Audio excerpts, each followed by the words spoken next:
నమస్తే శ్రీ మాత్రే నమః శ్రీ కృష్ణాయ నమః. మనకి యోగాల గురించి ఎప్పుడు చెప్పుకుంటున్నాం కదా, చెప్పుకోవాలి కూడా. అయితే మనకి ఏంటంటే ఈ సెప్టెంబర్ నెలలో, అంటే సెప్టెంబర్ నెల కన్నా సెప్టెంబర్ అనే దానికన్నా ఆగస్టు 17 నుంచి గ్రహాల రాజైనటువంటి సూర్యుడు, కేతు ఈ ఇద్దరు కలిసి సంయోగం చెంది విశేషమైన యోగాన్ని కలిగిస్తున్నారు. అది ఎప్పుడు 18 ఏళ్ల తరువాత మళ్ళా ఇప్పుడు జరిగిందనమాట.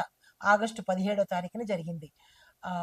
మళ్ళీ 18 ఏళ్ల కన్నా ముందు జరిగింది. తిరిగి మళ్ళా మనకి ఇప్పుడు జరగబోతోంది. విశేషమైన లాభాలను ఇద్దరూ తెచ్చుకొస్తున్నారు. గ్రహాల రాజు కేతువు కూడా. కేతువు ఏం సామాన్యుడు కాదు. చాలా చక్కని జ్ఞానాన్ని, విజ్ఞానాన్ని, మంచి ఫలితాలని ఇవ్వబోతుంటాడు. అయితే 18 ఏళ్ల తరువాత జరిగే ఈ సూర్య కేతువుల యొక్క సంయోగంలో 3 రాసుల వాళ్లకు సమస్యలు వచ్చే అవకాశం ఉంది. ముందుగా నేను ఆ 3 రాసుల వాళ్ళకి చెప్పేస్తాను. తరువాత మిగిలిన రాసుల వాళ్ళకి నేను ఎలా ఉండబోతోంది, ఏం చేయాలి అనేది చెప్తాను. అయితే ఈ ఆగస్టు 17న గ్రహరాజులకి రాజైనటువంటి సూర్యుడు సింహరాశిలోకి ప్రవేశిస్తున్నాడు. కేతువేమో ఇప్పటికే సింహరాశిలో ఉన్నాడు ఆల్రెడీ.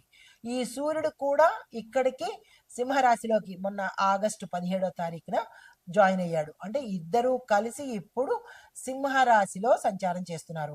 ఇది ఎప్పుడు జరిగింది? 18 ఏళ్ల క్రితం జరిగింది. మళ్ళా ఇప్పుడు 2025లో జరగబోతోంది అనమాట. అయితే వీటి నుంచి ఒక్కొక్కరికి ఎలాంటి ఫలితాలు వస్తాయి అంటే, మనకి కాలానుగుణంగా ఈ రాసులు, గ్రహాలు ఒకదాంట్లోకి ఒకటి జరగడం అనేది, మారడం అనేది నిత్యం జరిగే ప్రక్రియ. ఇందులో వింత ఏమీ లేదు. ఖగోళంలో ప్రతిరోజు ప్రతి సమయంలోనూ జరిగే ఈ ఫలితాలు, అంటే ఈ యొక్క సంచారాలు మనం ఎలా నడుస్తూ ఉంటామో అక్కడ గ్రహాలు కూడా ప్రతినిత్యం మారుతూ వెడుతూ సంచారం చేస్తూ ఉంటాయన్నమాట.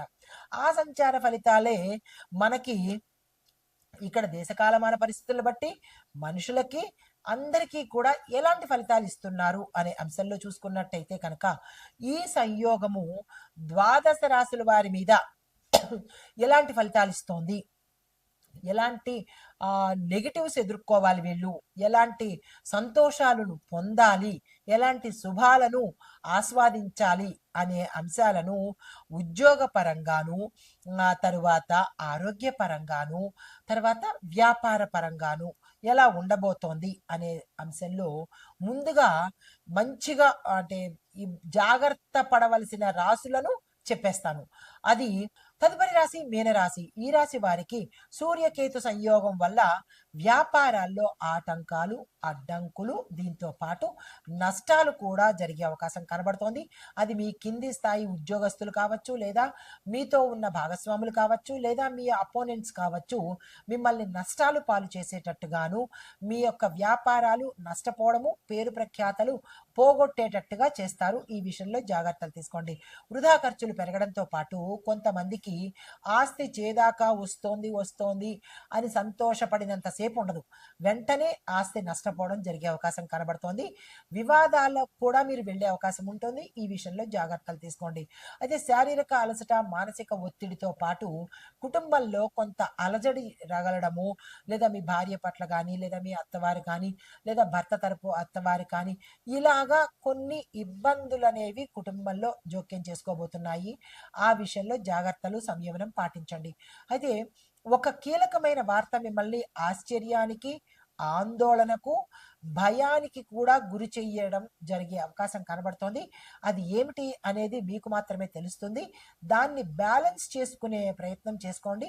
మీకు చెప్పదగిన పరిహారము, నవగ్రహ ఆలయంలో సూర్యుడికి, కేతువుకి సంబంధించినటువంటి పూజ కానీ, జపం కానీ చేయించుకున్నట్టయితే మంచి ఫలితాలు పొందే అవకాశం కనబడుతోంది. నమస్తే.